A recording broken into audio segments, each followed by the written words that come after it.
Pod Network Entertainment. Nag-educate sila at the same time. Alam mo yun, win-win situation. In-educate ka nila pero hindi naman yung charity. Merong balik yan. So kung gusto mo mag-educate about law na tunay, magbayad ka ng lawyer. Yun yung point ko di ba? Para nag-expect ka ng sa social media ibigay sa'yo lahat eh. Na parang, what's your point? Hindi ako na-satisfy. Hindi po siya, bumili ka ng ticket. Manood ka ng live comedy. Magbayad ka ng lawyer para bigyan ka ng konseho.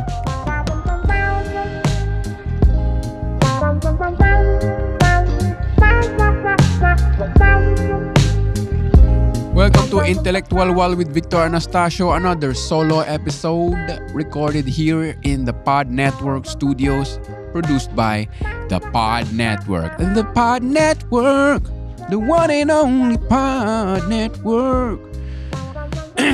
Yan ang bago nilang jingle. Marami nagme-message sa akin ngayon. Hindi naman marami. May mga nagme-message na sa akin ngayon o nagko-comment na.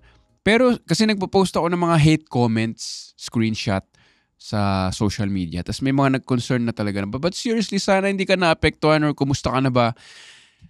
Since ako ay sadista, basta tayo na ngayon ng hate comments sa TikTok. Ten.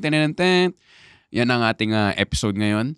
Kasi kwento ko kay James nung nasa Baguio kami na may nag-comment na nag-post ako ng stand-up comedy video ko, highlight nung Live at Last theater show sa Teatrino. Tapos, syempre maraming tumatawa dahil kill ako eh. Alam mo yun? Magaling ako eh.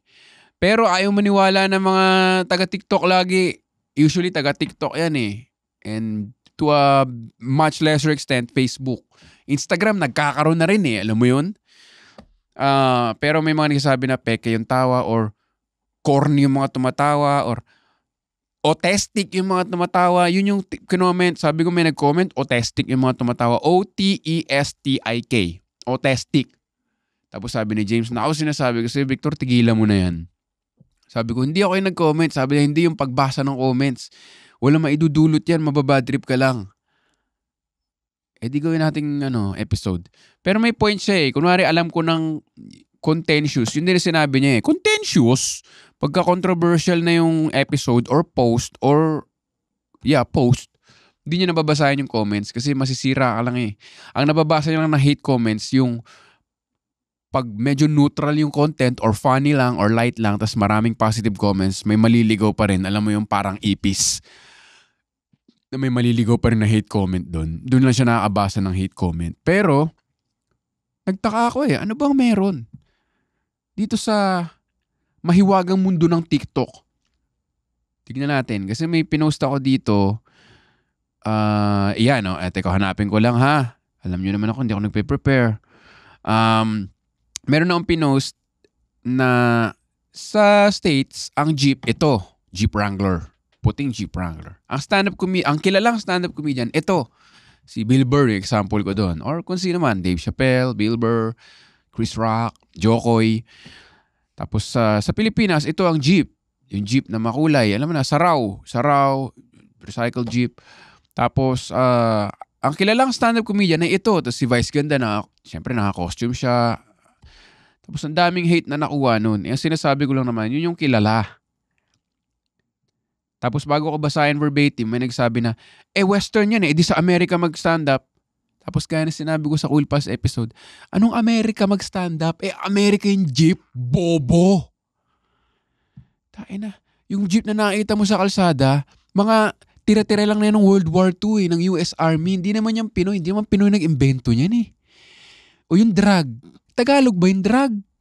It's drag. Tagalog ba yung drag queen? Saan sa Pilipino, Tagalog dictionary yung drag queen? Amerika din galing yan eh. Yung vaudeville, galing din sa Amerika. So pareho silang American culture, iba lang yung sumikat dito at sikat doon. Yun lang yung point ko, pero ang dami na nag-hate uli. Ay nako, ang dami kong mag-post eh.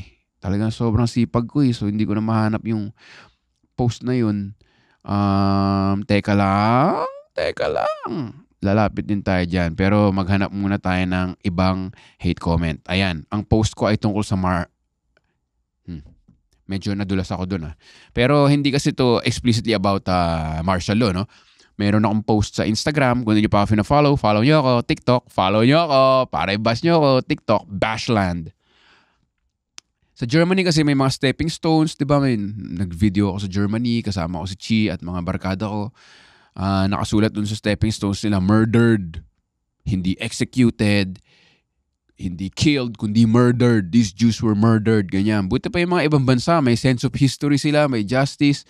Ayun. May mga comment bang hate comment? Tingnan natin. Parang supportive. Parang supportive naman yung mga comment na to. Wala tayong hate comment sa post na to, ladies and gentlemen. Again, bira ako na pong basahin ito. So, wala tayong hate dyan. Yung pala, puro no? Boss Victor is, okay. So far, nagpe-fail ang episode na to dahil wala akong mahanap na hate comments.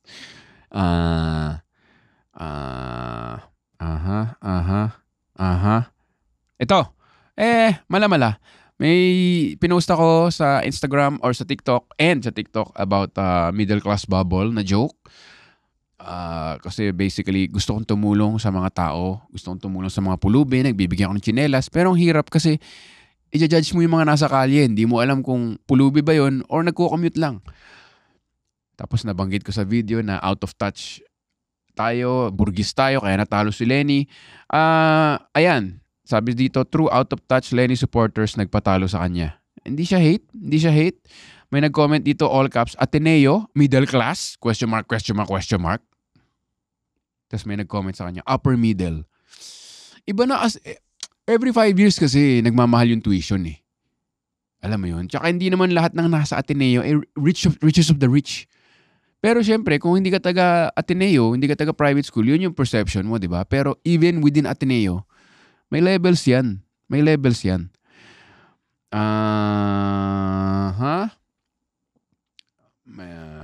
Okay, wala uling hate. Medyo nag-fail tayo dito sa episode na to. Apparently, I'm very well loved by TikTok. Ito. Kasi may nag-comment sa akin na what's your point? Tapos ang post na ginawa ko ay anong what's your point? Putya, nanonood ka ng Facebook, TikTok, Instagram. Tapos itatanong mo sa content, what's your point? Putya, entertainment lang yun eh. Entertainment lang yun, di ba? Kung gusto mo ng may point, edi mag-enroll ka sa klase, magbasa ka, yun yung point ko. So, tignan natin ang mga comments. Dito may hate comments.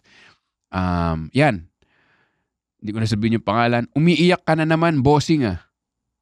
Yan ang sabi niya. Kasi may mga nagko-comment sa akin na puro reklamo yung content nito, ganyan-ganyan. So, sabi niya, umiiyak ka na naman, bossing ah. Tapos, syempre, wala siyang profile picture. So, meron yung 23 likes. So, ang reply ko sa kanya, umiiyak ka na naman, bossing ah. What's your point? Mas marami akong likes sa kanya. Tangina mo! Talo ka dun.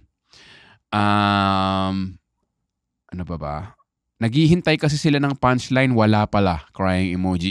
Usually, ganyan yung mga comments sa akin eh. Walang punchline. Ayan. What's your point? Ito, may nag-comment sa TikTok. Di ba yun yung point ko? Ang social media ay pang entertainment, ganyan-ganyan. Huwag kayong umasa ng something more. Kung gusto mo umasa ng something more, bakit pupunta ka sa TikTok? Di ba? Parang marami namang information na useful, pero TikTok yung pangalan, tapos may music logo.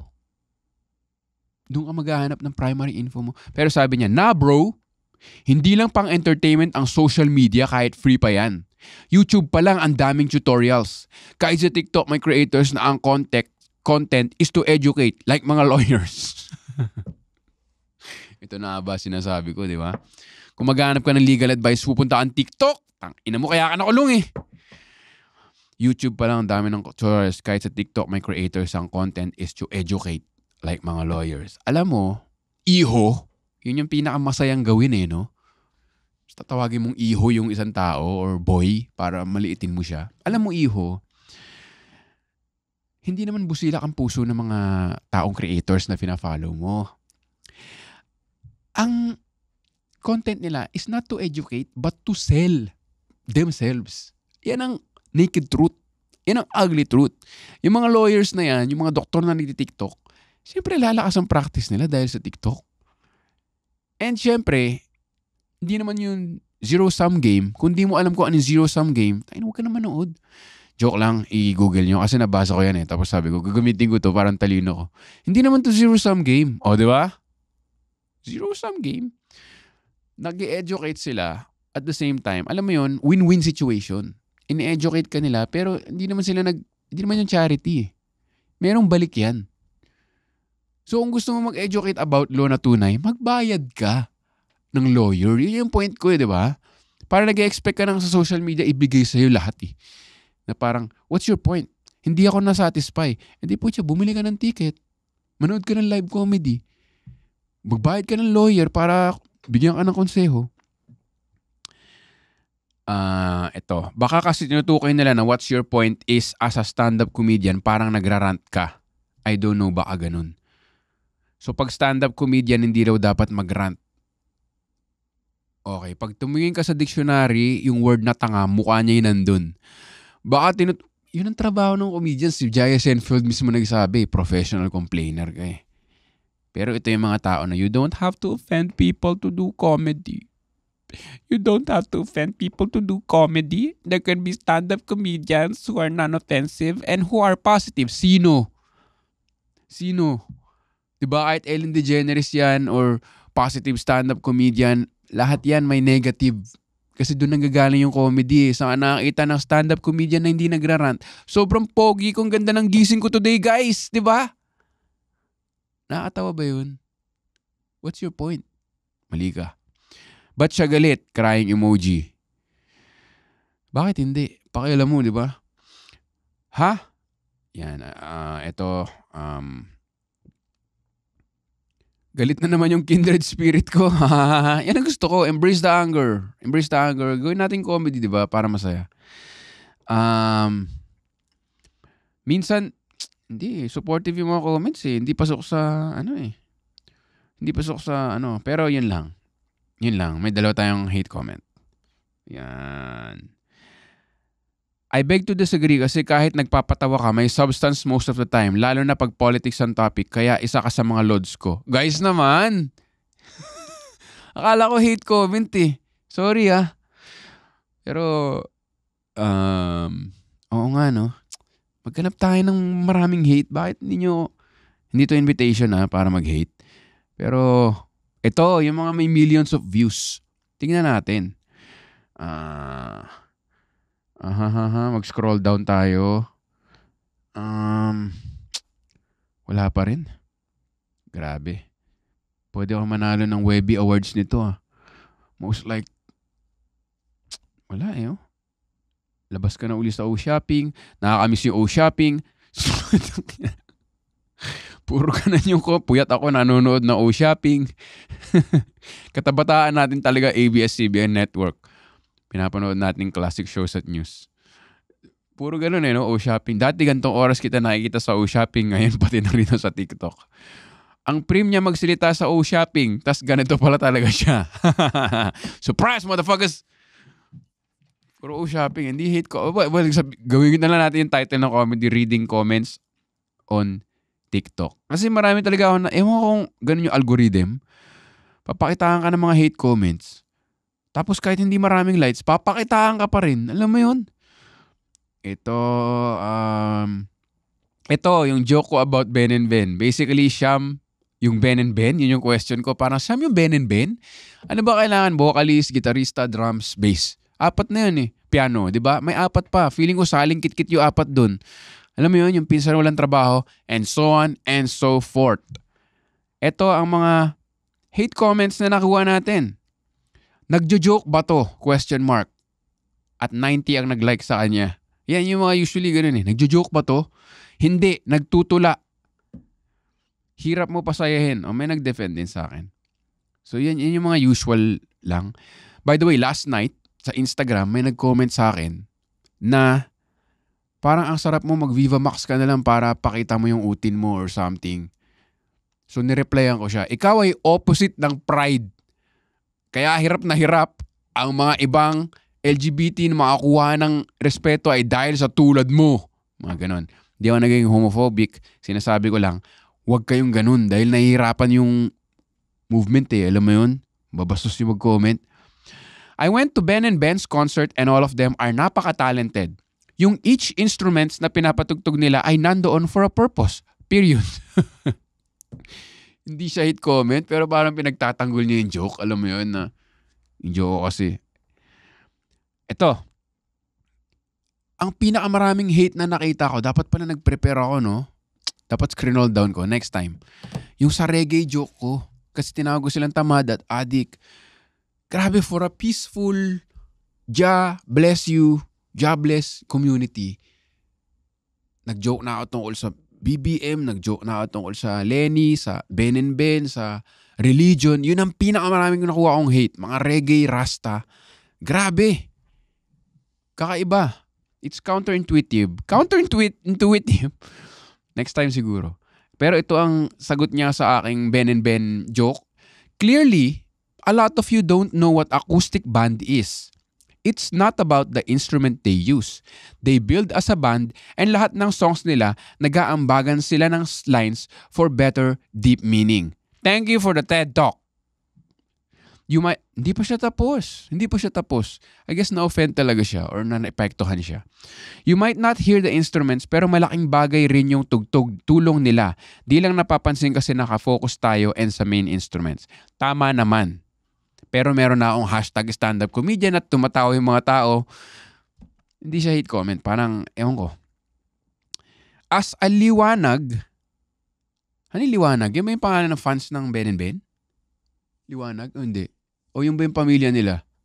Takin ano to? As a liwanag? Ano in-expect mo? Ba't alam namin to? As a liwanag?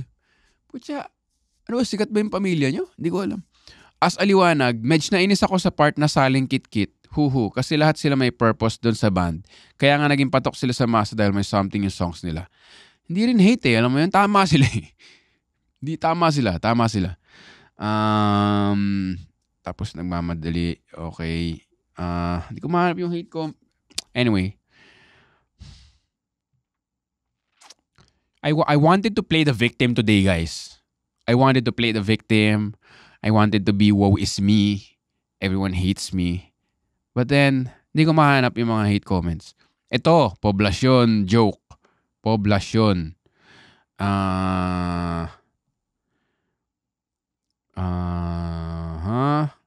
Wala rin eh. Sa Facebook ba yung mga hate? Saan yung mga hate? I guess I'm very well loved. Hindi, marami talaga. Hindi ko lang mahanap ngayon. Dapat nag-prepare ako noon. Ako hindi sulit yung bayad sa akin ng TPN. Na-negotiate ko kasi yung contract ko dito, 250,000 pesos per episode. So, medyo hindi sila sulit dito.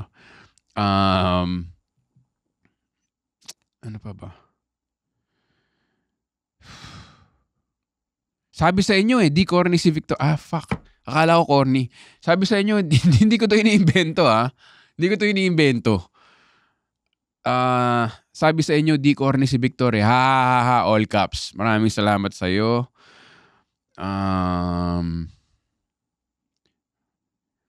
Matatawa sila. Wala Teka. Hanapin ko yun yung yung sinabi ko kanina. Papahiya ako sa inyo Ito, 1.8M views on TikTok. Yung kwento ko sa inyo about Jeep and stand-up comedian. Sana naman, hindi naman sana, no? Baka mamaya mag-hate kayo, wala lang Ito, yan. Tungkol sa stand-up comedian. Halo-halo kasi humor ng Pinas. Di nila gets minsan yung aircon humor ng iba. Okay, pinagtanggol pa rin ako. Okay.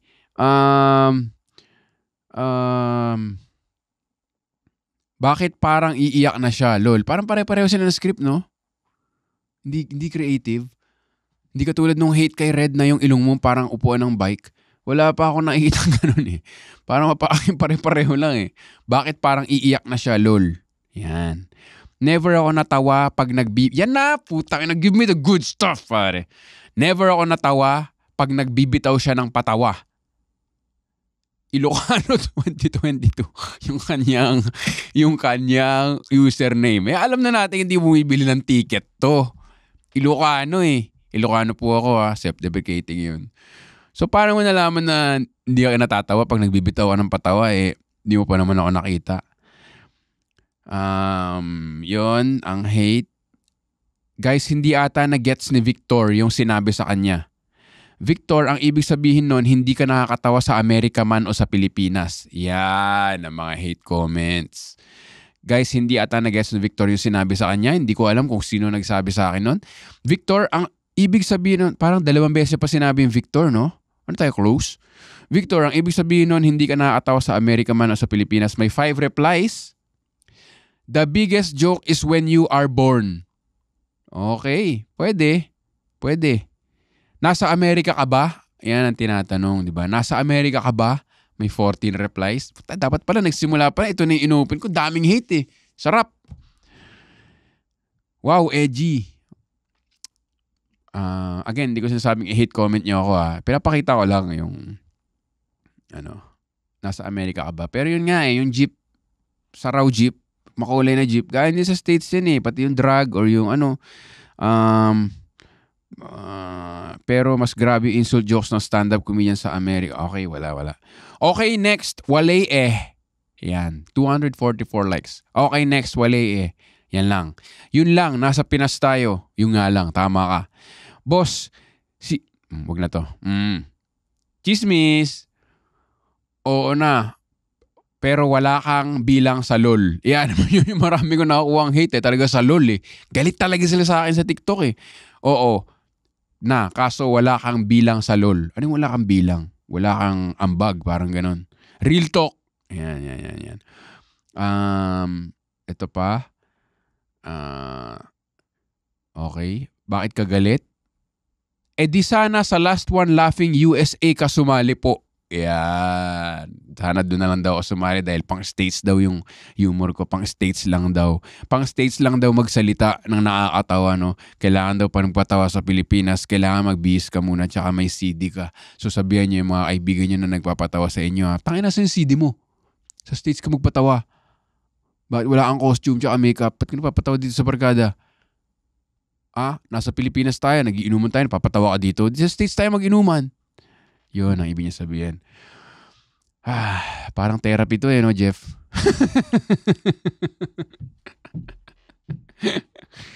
Yan. Okay. Bakit ngayon ka lang gumaganyan? Kaya natatakot pumunta sa show mga tao, akala panay crowd work lang. Totoo yan. Pag sinabi mong comedy show sa Pilipinas, akala nila laiting ka, lalagyan ka ng spotlight, tapos lalo na kung foreigner ka, tapos may Pinoy kang kasama, nakaahon na naman sa kahirapan. Joe, English sila na mali-mali. Dollars, give me green card. Dami natin maaaway sa episode na to, no? Anong bansa ang market mo? USA ba o Pinas? Pinas. Yan. Kasi yun yung point di ba? Parang bakit hindi siya country specific kasi Asia naman yung Singapore at Malaysia. Malaki yung stand-up comedy doon, di ba? So, hindi siya anti-Filipino na parang, dapat makabayan ka, dapat ito lang humor mo. Ayan. Pucha, tong comment na to, you remind me of Richard God from Baby Reindeer. Parang ayoko na stalker. Alam mo yun? Ito. Yung mga nagko-comment. May nagtanggol. Yung mga nagko-comment di halatang di tinapos yung episode ng LOL. Nasa huli yung performance niya. Tama ka naman. Yan kasi. Comment kayo ng comment agad Victor, natagpo ang offended. Ayos lang. Uwi ka na lang, be. Ha.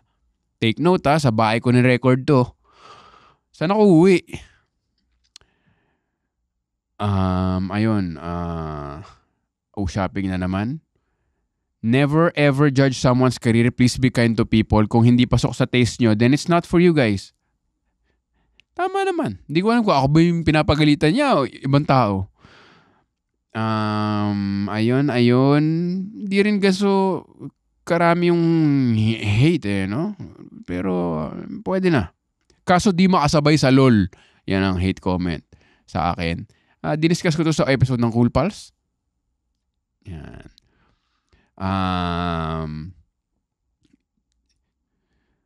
Ito yung akala mong kampi sa'yo, tas bigla ka upakan. Alam mo yun, yung parang nalulunod ka sa dagat, tapos darating siya may lifeboat, tapos aabutin niya yung kamay mo, tas sasampalin ka lang pala, tas papakain ka sa pating. Ha ha ha ha, different comedian, different vibes. Kaso gets ko humor. Gets. Putya, akala ko hate humor ulit. Sorry. Gets ko humor ni Victor. Nagpasakalya pa ako no? Eto, sinabi, the problem is nasa Pilipinas ka. Alam nyo guys, yun din yung solution Nasa Pilipinas kami. So we can do something about it. Kasi 'di ba, ang daming may gusto ng humor namin sa Comedy Manila. So bakit tayo susuko? Yan. Okay.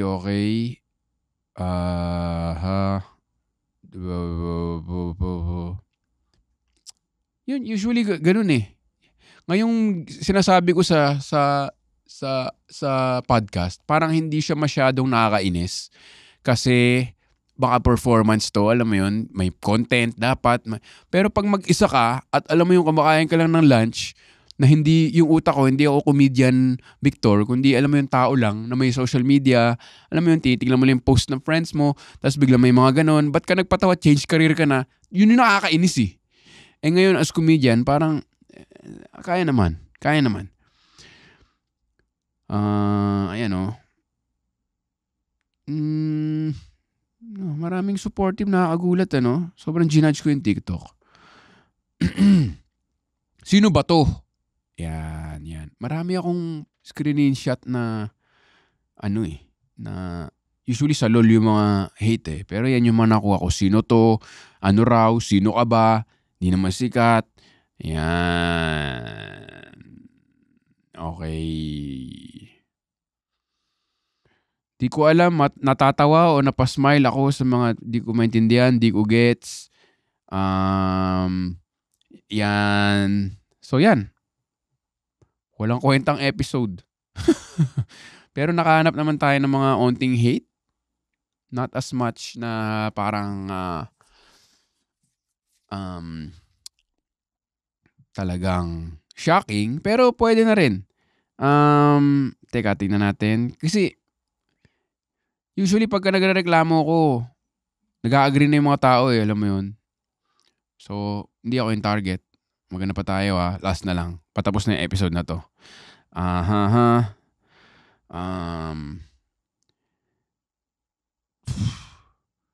Nakita, name legit yung dry. Wala. Okay na yun.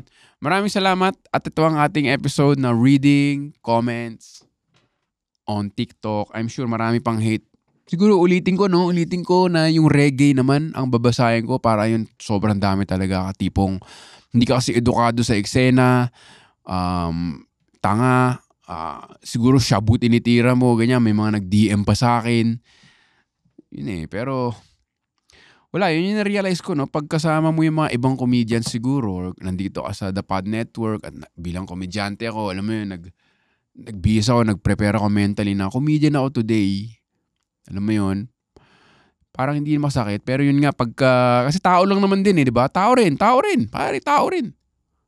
Yung alam mo yun, umiinom ka lang ng, alam mo yun, kumakain ka na ng cake sa bahay. Sarap ng cake Tapos makikita mo, biglang may mag-notify, bobo. Yun yung naapi ko kasi alam mo yun, parang, anong ginawa ko sa inyo? Hindi ko mag-gets yung galit na galit. Hindi mo na ako kilala, di ba? So, yan ang ating episode, Intellectual Wall with Victor Anastasio. Kung gusto nyo mag-discuss at mag-screenshot ng hate comments na na-miss ko, isend nyo sa Telegram group. Ang link niyan ay nasa description ng episode na to. Maraming salamat sa lahat na nakikinig. Kahit mag-isa lang ako nagrarant, minsan dun pa ngayon nagre-rate parang TV. Again, Absolute Mega Best of Comedy Manila, August 24 and 25 sa Singapore. At August 30 and September 1 sa Melbourne and Sydney or Sydney and Melbourne. I-check na lang yung details sa comedymanila.ph. Maraming salamat sa The Pod Network for accepting me here. Maraming salamat po. Thank you very much. I'm so honored po. Pinag-arapan po namin to. Sana panoorin nyo. Maraming salamat hanggang sa susunod na Intellectual Wall with Victor Anastasio. Baka pag binabasa ko yung comment, nasa shock kayo at naiinis. Pero ngayon sa akin ngayon, parang carry lang. Baka dahil good mood din ako. Kasi may nagtanong sa akin, ano na yung pinakamalalang nasabi sa'yo? Parang realize ko, hindi yun sa sinabi sa akin kundi yung mindset ko ng araw na yun. Alam mo yun, kunyari nag-sold out yung show, alam mo yun, masarap yung kain, kumpleto tulog, tapos nabasa ko yung hate, parang, isa na namang ipis. Pero pag masama yung araw ko, pag may nag-comment lang ng, ha? Alam mo yung busit na ako. Anong ha? Puta, anong sinasabi mo? Bobo ako? Bobo ka pa? Nasa ika nga ni Prince Harry sa documentary ng Netflix na pinanood namin ni Chi. You don't see the world as it is. You see the world as you are. O, di ba? So yun, maraming salamat. Peace out, Intellectual Wall. Till the next episode.